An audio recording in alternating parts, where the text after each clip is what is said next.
freedom of a people to choose its leaders is the root of liberty. Keep alive this experiment in liberty. Liberty, in case you've forgotten, is the soul's right to breathe. Government should be very minimal in protecting liberty. Peace cannot be purchased at the cost of liberty. The sturdy ground of liberty. Liberty once lost is lost forever. Fight for their liberty and for our security. Guarantees individual liberty. This great republic, born alone in liberty. Liberty. Liberty. Liberty. Liberty. Liberty.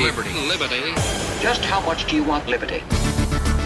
This is Liberty Nation with Tim Donner, cutting through the double talk, taking on the topics, going after what the politicians really mean, and making it all clear. For your freedom and your liberty. Liberty Nation with Tim Donner. Chuck Schumer, stuck between a rock and a hard place as President Trump unveils his terms for an immigration deal. Is now finally the time to fix immigration once and for all? Or is this just another false start? Welcome back into Liberty Nation Radio, and today we'll cover the waterfront. 1 year into the presidency of Donald J. Trump, White House reporter for the Washington Examiner, Steve Nelson, will join us to review the bidding on President Trump and the Republican-controlled Congress as they move with some spring in their steps these days following their victory over the embattled Chuck Schumer and the Democrats in the government shutdown melodrama on the heels of tax reform and a stream of excellent economic news. And with the president having just concluded a trip to Davos, Switzerland for the World Economic Forum, our UK editor at LibertyNation.com, Mark Angelides, jumps on board to evaluate the first year of the Trump foreign policy. Plus, LibertyNation.com legal affairs editor Scott Cosenza will join us for Talkin' Liberty. We start by welcoming in Steve Nelson, White House correspondent for the Washington Examiner. And Steve, let's just skate right over that New York Times story that Trump was going to fire Robert Mueller but didn't, since a non-firing is ultimately a non-story. And let's head straight to the always vexing issue of immigration.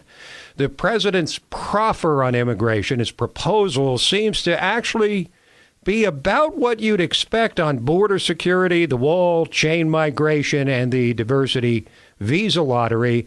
And it's surprising only in the sense that it provides a path to citizenship for almost 2 million so-called dreamers. But anyone listening to the president's words about these dreamers in recent weeks should not really be surprised. But there's problems on both sides of the aisle. We know a lot of House conservatives are upset about the DACA component. How big an obstacle do you think they'll be? And on the other side, Nancy Pelosi calls the immigration proposal a hateful agenda. Another House Democrat said the proposal is a ransom note to Democrats. How big an obstacle are progressive Democrats who want DACA but don't want to give up anything to get it? So time really will tell. Of course, DACA is something that people on both sides of the aisle say they care about resolving, putting something permanent. The White House proposal, of course, to just rehash the three things that they want in exchange for making DACA recipients permanent legal status. They hit the ending of the diversity lottery system, the limiting of chain migration, the building of the border wall. So these are three huge concessions that the Democrats would be giving into. Of course, this immigration thing couldn't get resolved when there was the shutdown debate. Whether it can get resolved in the next couple weeks, it remains to be seen.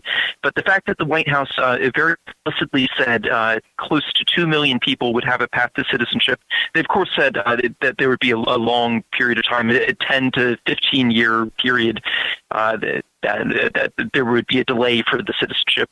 But the fact that they were willing to put such a high number there, so much higher than the people who actually did get DACA status, that definitely is a significant detail for the starting point. But I mean, those pesky House conservatives who, of course, are not pleased about the DACA component, not to mention Trump's hardcore base, which is intent on deporting as many illegal immigrants as possible. How virulent would you say House conservative and Senate conservative opposition to DACA is at this point? How much of an impediment to getting this deal closed? Well, there are some people, of course, who would probably never want to support making DACA recipients have permanent legal status. But those people likely are in the minority, even among Republicans in the House and the Senate. What really will matter, of course, is what the actual deal looks like, what each side gets out of it, and whether it's palatable enough to a large enough number of lawmakers. And so right now, the White House's framework that they just released outlining, what they would like to see. That's obviously the starting point for the Republican side. What actually gets put into law, who knows?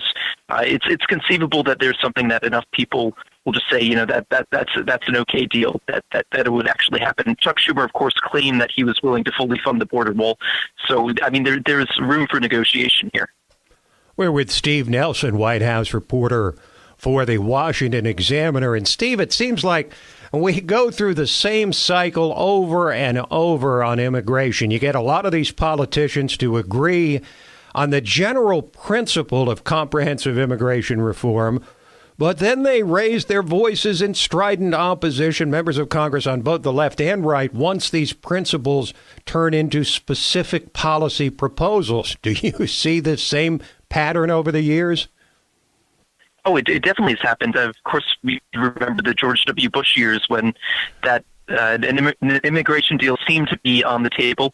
It just never happened. What would be interesting is if President Trump, with his very strong words against illegal immigration and his very strong rhetoric in favor of limiting legal immigration, if he somehow was the one who was able to push something through just because he speaks so much differently than people in the past. Yeah, it does seem that the timing is just about right now, and events have conspired, or the stars are aligned, if you want to put it that way, for an actual immigration deal. But we go back to the question of whether the Democrats would rather actually get a deal and get what they want on DACA, which would at least provide a path to citizenship for about 15% of the estimated number of 11 or 12 million illegals, or whether they're really more interested in carrying this issue through to November to use as a cudgel against Republicans. Yeah, in the past, you could make a pretty good case that the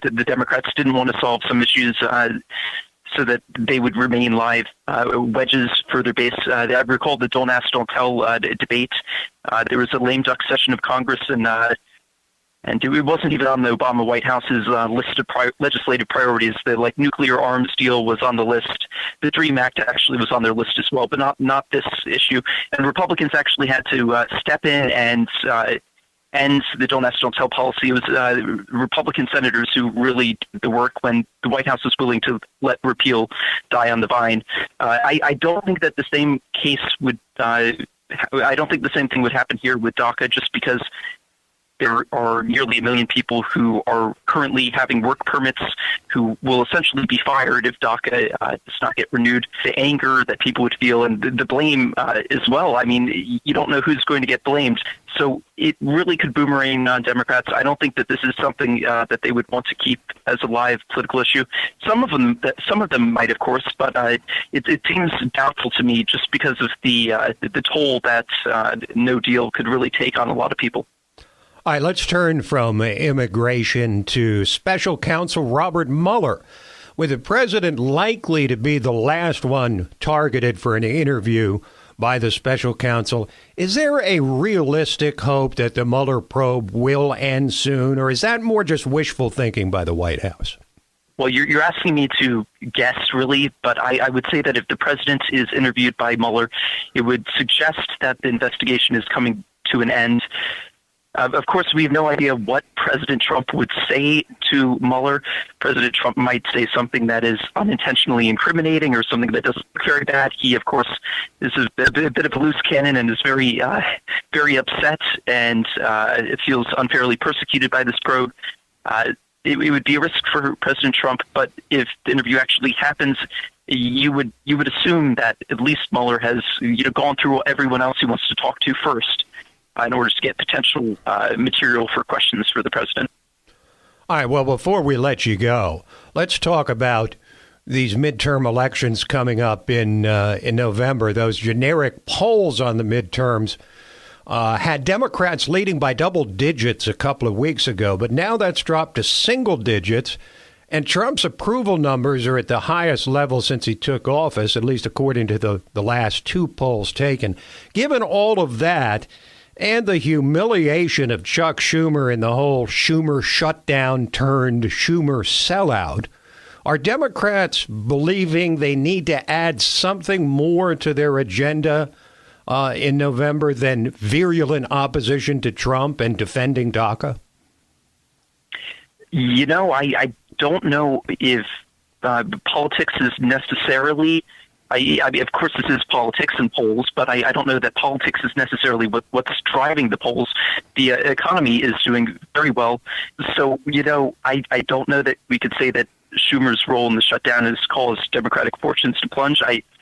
I would assume that the tax bill and the booming economy is probably having more to do with Republicans doing better in the polls. For now, the economy certainly seems to be helping the Republicans. Thanks for joining us, Mr. Nelson. Thanks for having me. That is the White House reporter for the Washington Examiner, Steve Nelson. Quick break, and then we're back to discuss how Chuck is stuck, how Chuck Schumer is stuck between a rock and a hard place. Liberty Nation with Tim Donner.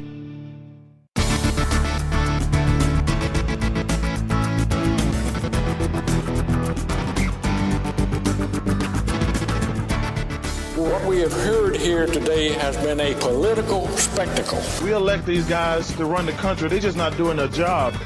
This is Liberty Nation with Tim Donner. Well, Chuck Schumer is taking it from all sides these days after absorbing repeated body blows from the GOP for causing the Schumer shutdown. The embattled Senate Minority Leader is now taking serious incoming from his own left-wing base for the Schumer sellout after capitulating on DACA and ending the government mini shutdown after 3 days. Indeed, Schumer finds himself between a rock and a hard place. President Trump and the GOP will not back down from their price for DACA. They released details in their immigration reform proposal this week. Enhanced border security, including the vaulted wall, and an end to the diversity lottery and restricting so-called chain migration to the nuclear family.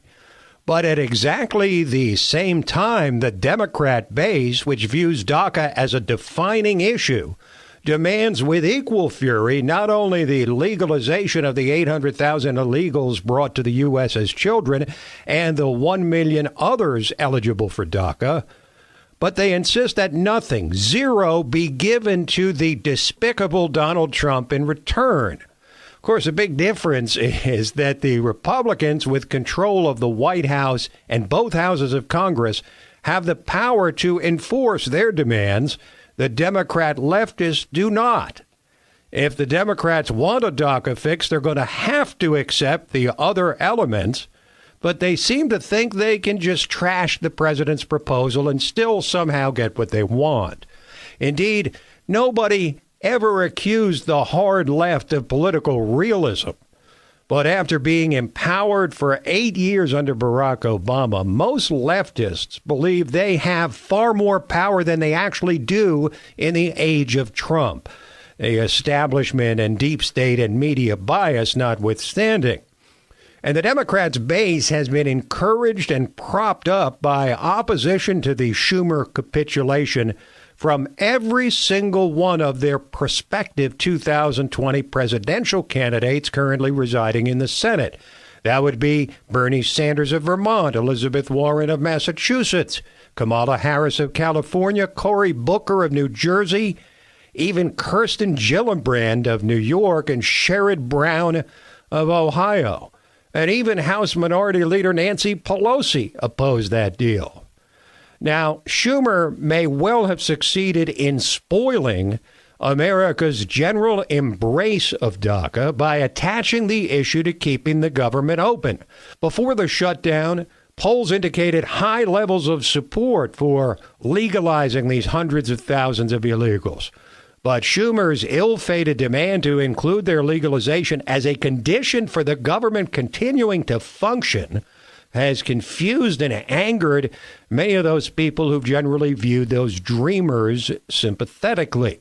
Polls were indicating an erosion of public support for Schumer's position on the shutdown and forcing him to cave for fear of losing the advantage Democrats believe they have going into this year's midterm elections. Nevertheless, the Democrats' advantage in generic polls has now slipped from double to single digits, and Trump's approval has risen to its highest level since he took office, 45%, according to the two latest polls. The question now is what options are truly open to Schumer? It's clear that a clean DACA bill, which legalizes these illegals with no conditions attached, is not going to be one of those options. Trump and congressional Republicans will never agree to that, given the considerable leverage they wield due to Schumer's failure to remove DACA from the table in the shutdown debate. The cost of DACA for Democrats is going to be enhanced border security, including a southern border wall at an absolute minimum, and fixes to the visa lottery and chain migration issues as well. None of the options before Senator Schumer are attractive. He could bow to reality, agree to a deal on all the immigration issues, and infuriate his base. He could repeat his DACA demand when the current 17-day budget agreement expires, resulting in another shutdown, which would likely lead to the same repudiation Schumer experienced in the last shutdown debate. Or he could agree on another temporary budget measure, but refuse to agree on any immigration deal beyond DACA, and all of that would satisfy no one. Making things worse for Schumer is that Trump and the Republicans are feeling their oats with the wind at their backs following victories on tax reform and the shutdown, and, of course, a steady stream of excellent news about the economy and jobs in the stock market. The GOP is in no mood to grant concessions when they see before them, finally, a clear opportunity to settle the immigration issue, which has been vexing them for the entire 21st century. I mean, you'll recall a second-term effort by George W. Bush to pass comprehensive immigration reform more than a decade ago resulted in a noisy and messy failure, and the issue has haunted Republicans ever since. But now, much to the chagrin of Senator Schumer, these Republicans can see the clear outlines of a satisfactory deal, and they have the leverage to make it happen. The only question now is which the Democrats value more, protecting the dreamers or refusing to make a deal so they can instead use immigration as a wedge issue against Republicans in the fall. Okay, we'll break away for a moment and then return with an analysis of the first year of Donald Trump's foreign policy with Mark Angelides, our man on the ground in London for LibertyNation.com. Liberty Nation with Tim Donner.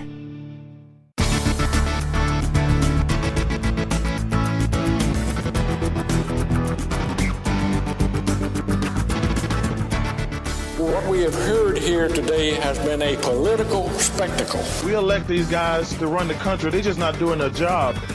This is Liberty Nation with Tim Donner. Well, as he returns from the World Economic Forum in Davos, Switzerland, after serving as the salesman for America, Donald Trump has completed a first year of foreign policy that stands in sharp contrast to his predecessor, Barack Obama, and George W. Bush, for that matter. Dramatic change in policy toward North Korea, no more strategic patience. Bombing Syria after they employed chemical weapons, calling out Iran on Obama's dubious nuclear deal, calling out NATO and demanding they pay their fair share for American protection, pulling out of the Paris Climate Accord, just saying no to the TPP, Trans-Pacific Partnership, finally recognizing Jerusalem as the capital of Israel, vanquishing the ISIS caliphate. Whew. It's been just as busy a first year in foreign policy as it has been on the domestic front for the 45th president. And here to evaluate Trump's performance on international matters is Mark Angelides, UK editor and our man on the ground in London for LibertyNation.com. Welcome, Mark. Hi, Tim. Thanks for having me. My pleasure, and I appreciate it. So of all the things I listed, Mark, which would you rate as the most important so far in the Trump foreign policy, and why? Well, in terms of what the most important element is of his foreign policy, it's got to be his forcefulness. I mean, he's clearly saying that the same thing at home as he is abroad, which is very different to other presidents where they've had a domestic market and a foreign market. And they've often talked at cross purposes for each one. But you and I have talked before about the Jacksonian foreign policy that Trump's been pursuing. And I really think that it wasn't quite on the Jacksonian scale, but I think possibly the best example of what he's done so far is, as you mentioned, dealing with Bashar al-Assad. It's such a contrast to what happened under Barack Obama, where his famous red lines that kept being redrawn again and again, which had a major negative impact on America's world image. But I think it was in April, was it? And Trump stood up and said, you're not going to use nerve gas, not on children, not on women. And then swiftly in retaliation launched, I think it was 59 cruise missiles at that Syrian airfield. He really did show the whole world that when he draws a line, he sticks to it. Since then, obviously, Assad's gone nowhere near any chemical weapons as far as we know. So I think the key element for his foreign policy has been his forcefulness and his willingness to follow through with exactly what he says he's going to do. Well, when he campaigned for the presidency and as he entered the White House, Trump was depicted by the media and also by neoconservative hawks in his own party as an isolationist who would pull America into a cocoon. What has he done to either live up to or defy that expectation? Well, actually, this is quite a popular idea that gets put forth by globalists, that if you're not involved governmentally, internationally, you're an isolationist. It's utter nonsense, of course. It's an idea put forward by people who want nation-state governments under the control of supranational organizations, like the European Union, for example, where there's unelected and unaccountable people. And they're really fighting a narrative war to convince people like you and I, regular folk, that to not join in with this thing is isolationist. So Trump, he's going out there and he's getting deals with other countries, but these are purely trade deals. There's no sacrifice of sovereignty or control, which a lot of these deals have at their root, like as you mentioned, the TTP and the TTIP, the Transatlantic Trade and Investment Partnership. These things are a sacrifice of sovereignty in some ways. So when we say, is Trump an isolationist? Is he pulling America into a cocoon? No, he's really not. He's just doing what's best for America by protecting not only American jobs, but by pulling back companies to America. And at the same time, he's creating an international image for America among the world where people are wanting to go in and put money into America. They're wanting to reopen their factories and their office headquarters there. This is not an isolationist, it's competitive. Yes, he's made a point of distinguishing between the idea of America first and America alone. He did that in Davos and in the run-up to Davos. Absolutely. Yep. Now, that's exactly right. Now, so after going to Davos, where his America First policies were expected to meet global resistance, but didn't for the most part.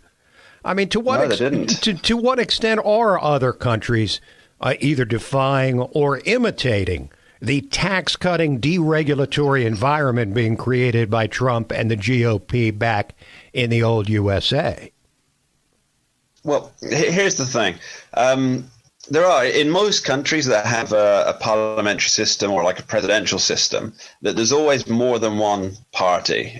In many cases, often 2, 3, or 4 that have some kind of electoral sway.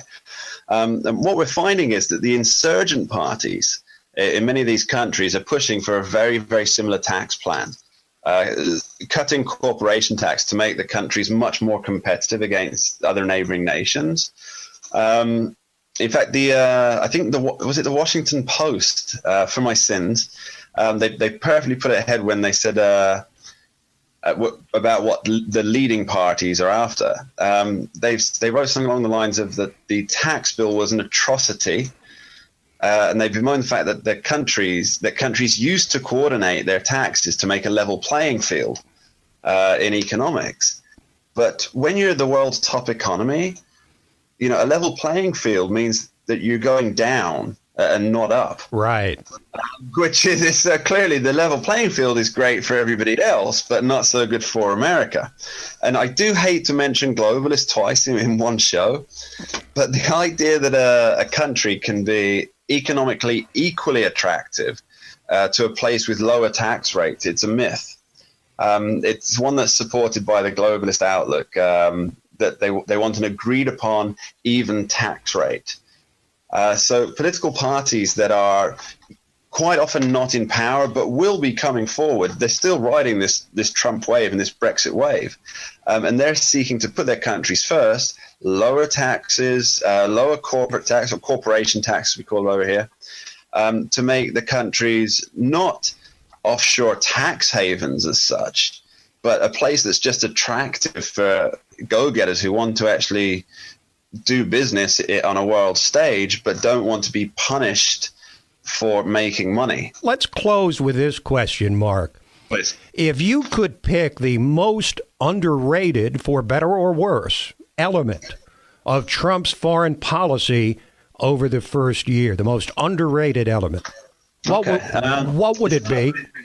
It's a tough question. I mean, his work on destroying ISIS is huge, but I think most people acknowledge that. And obviously, moving forward, recognizing Jerusalem's a big one. But if I can make a prediction, if you don't mind. You're fire away. All right. I would guess that building a relationship with the Saudi Crown Prince, Mohammed bin Salman, I think that's going to turn out to be probably the biggest thing that happens foreign policy, at least for this first year. I mean, the country has an appalling human rights record. But when MBS, as he's known, when he comes to power eventually, which he will, I get the feeling that the transformation in the country will be like nothing we've seen before in that area. I mean, it is just a prediction, but I think we'll see a move to a far more democratic way of life, an enforcement of rights for women, and a much more secular society coming out. I mean, it's not definite, of course, but I think that Trump's influence here and the relationship that he's built really might help the Saudis move forward in this. Thank you, Mark. Very welcome, Tim. That is LibertyNation.com's man on the ground in London, UK editor Mark Angelides. Quick break, and then we're back with Scott Cosenza, legal affairs editor for LibertyNation.com for Talkin' Liberty. Liberty Nation with Tim Donner.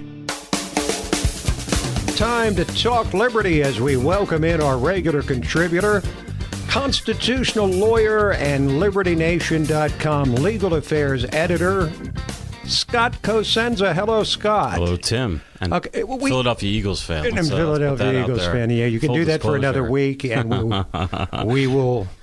I don't know whether we'll share in your grief at the ultimate triumph of Tom Brady, which always seems to be inevitable. How dare you? But, how dare you? Well, you do have the extra incentive of having lost the Super Bowl to him 14 years ago. 14 years ago. Can you believe that? No. Well, in any case, yeah, we're all rooting for the Eagles. By process of elimination, you can't root for Brady to win a Certainly not. Super Bowl. But we start with not the most significant liberty-related story in this Talkin' Liberty segment, but the one that may be most representative of the degree to which California has just crumbled into an entirely different society than the rest of the United States, as the state of California. I hope that's true, Tim. I really do.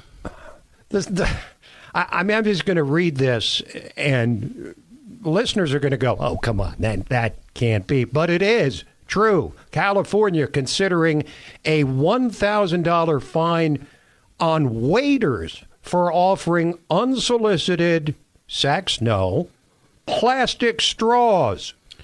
The impetus, Tim, for other people to think that people should have to pay $1,000, and you actually didn't list the more offensive penalty, which is 6 months in prison for offering an unsolicited straw. This is a true story, Tim. Last Friday. You can't make this stuff up. 1 week ago today, Tim, I went to lunch after completing, after we recorded the radio show, and I was served a soft drink with a straw in it, and I actually thought, I didn't take that straw out of there. I don't need it. I'm not a child. What do I want? But you know what I didn't think about my waiter?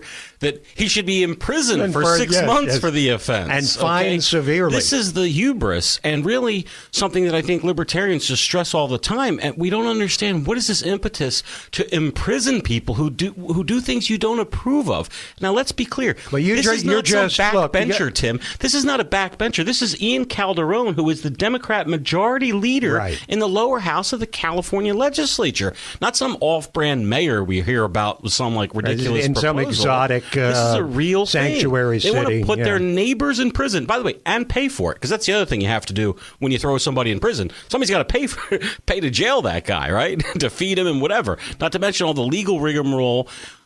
All this impetus to just, what happened to civil society? Why not go around to restaurants and say, hey, you want to save a couple $100 a year, only give straws to people that ask for it. Has California gone along with Pennsylvania with taxing the sugary drinks? Because then you'd get the double whammy. You get the consumer gets taxed more for a sugary drink, and the waiter that gives it to him with a straw. Yes, as they're dragging him off in leg irons for offering an unsolicited straw. Well, Tim, further down in the story, I don't know if you got to this part, but we learned that the data on which the outrage over unsolicited straw delivery was based on, this is not a made-up thing. This is this is the real story, okay? The data was produced by a certain Milo Kress. Mr. Kress now is 16 years of age. When he arrived at his data, again, this is not an Onion article and not a joke, he arrived at a 500 million straws per day consumption figure based on phone surveys he conducted of straw manufacturers in 2011 when he was a 9-year-old. This is what the state of California and others are using as the basis to then go forth with this legislation that will certainly place waiters in jail and cause them to have to pay $1,000 fine. Now, another state that's quite different, Scott, than the rest of the country is Florida. Florida, man, is always a little Florida different. for any number of reasons, but what they've done is vote. They're planning to vote on restoring felon voting rights. What happened, Tim, is that the group who wants to see Florida vote the way Florida treats its felons with respect to voting change achieved, I think, a pretty remarkable achievement, which is they got 800,000 certified signatures on their ballot petition. So this will appear on the ballot in November, and that's the sort of time peg for the story that we're dealing with here. Florida, 10 states. Florida is one of 10 states. Virginia, where we are located, is also one of those 10, which permanently remove voting rights from any felony conviction. You cannot vote forever unless you get basically like a pardon from the governor. Okay, so in most states, in 40 states in this country, while you're serving your sentence for a felony conviction, you can't vote. Right, you're not casting your vote from prison. Right, but the idea that you should forever forgo your voting rights is a bit of I think it's an extreme proposition when you consider, for instance, that in Florida, stealing something with a value of over $300 is a felony. So you have perhaps a teenager steals a bicycle, and well, I guess when they're 70 years old, they can't vote without a. The question is whether they have legitimately paid their debt to society, and presumably they have, if they've committed a felony and been imprisoned or fined or both or sentenced to community service. This is a question for the people of Florida, whether that's going to be included in their debt. I think that most Floridians, if they found out that if, for instance, you were caught with less than an ounce of marijuana, you would be a felon and never be able to vote again, or any amount of cocaine ever. That's a felony in Florida. So these are the kinds of things that now here that brings up another question. Oh, by the way, just so we're aware, 10% of the state's adult population can't vote because of these rules, and 21% of black adults in Florida have felony convictions and can't vote. So that brings up an interesting question. I think that the issue is pushed for because of the perceived gain in electoral politics for Democrats. I think that's 100% true. And at the same time, while I don't want to give play political games with our legal system, if it's a right thing to do, shouldn't we support it because it's the right thing to do? The political consideration is a fallout from it. It's not a primary consideration, and it shouldn't be. Of course, it always is, but that doesn't prevent us from discussing the relative merits of it. Let's move on to protectionist tariffs, which is something that those free marketers were very afraid of in the Trump administration. And now we've seen a couple of examples of it on two products in particular, where the Trump administration is slapping protectionist, or what are termed protectionist tariffs. These are protectionist tariffs, Tim. And what they do is they say to manufacturers of washing machines and solar panels in the United States that they will not have to compete in the global marketplace, because what they're allowing them to do is that anybody who sells a washing machine or a solar panel in the United States that's manufactured out of the United States, they'll face these import tariffs to bring them into the country, which increases the price. Now, basically who this benefits is, and it's sort of a false benefit, I think, because you're not allowing them to actually compete. So you're not really doing them a favor, but it benefits domestic, that is to say, companies that manufacture washing machines and solar panels in the United States. I can recall when George Bush was president, George W. Bush, one of the big disappointments that he gave to us free traders before the September 11 attacks even was his importation of steel tariffs. And there's always this sort of reason that they give to protect American jobs when this happens. But I think it's just, it's just trade protectionism, and it benefits a very small, narrow sliver of the population. And the news reports I've seen, Tim, discuss China's reaction or Mexico's reaction. But what they don't discuss is what happens to Americans who lose that choice. And we now will have to pay more money for washing machines and solar panels because to benefit the few people who work at washing machine factories or own washing machine factories. Do we have any notion of why these two particular products, washing machines and solar panels, were targeted for tariffs? I don't have the answer to that. If I were a cynical man, I would suggest that the federal election campaign contributions to the people who advanced this protectionist measure would reveal the answer to your question. But that's for a cynic, Tim, to But of course, offer. You're not going to go down that road. I haven't done the work to substantiate such a outrageous statement. Thank you, Scott. Thanks, Tim. And thank you for joining us. A reminder that this show, Liberty Nation Radio, plus LibertyNation.com's own podcast, The Uprising, are available on demand at LibertyNation.com, as well as on fine podcast providers everywhere. So we will see you next week, same time, same station. Till then, this is Tim Donner saying stand up for liberty, and we'll see you next time on Liberty Nation.